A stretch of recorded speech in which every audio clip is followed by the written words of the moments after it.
जी अस्सलाम वालेकुम जी। मेरा नाम डॉक्टर अब्दुल हलीम है। मैं कंसल्टेंट साइकेट्रिस्ट हूँ। मेरा 10 साल से ज़्यादा तजुर्बा है साइकेट्री में काम करने का। आज इस वीडियो में हम एंगर या गुस्से के ऊपर बात करेंगे।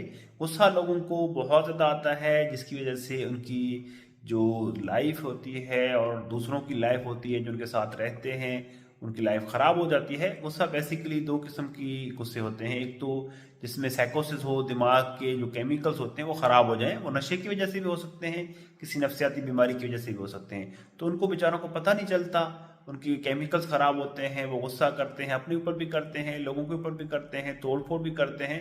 सो उनका प्रॉपर दवाई के ज़रिए ट्रीटमेंट होना चाहिए साइकेट्रिक। दूसरा गुस्सा होता है पर्सनैलिटी का, जिसमें कुछ लोगों को शख्सियात में, आदात में गुस्सा होता है। वो अपने गुस्से को कंट्रोल नहीं कर पाते, कोई भी बात उनके खिलाफ होती है तो गुस्सा करते हैं, तोड़ फोड़ करते हैं और शदीद इजहार करते हैं। उनको अपने एंगर मैनेजमेंट के ऊपर काम करना चाहिए। उनको कुछ टिप्स देंगे, चीज़ें बताएंगे तो उनका एंगर ठीक हो सकता है। बहुत शुक्रिया।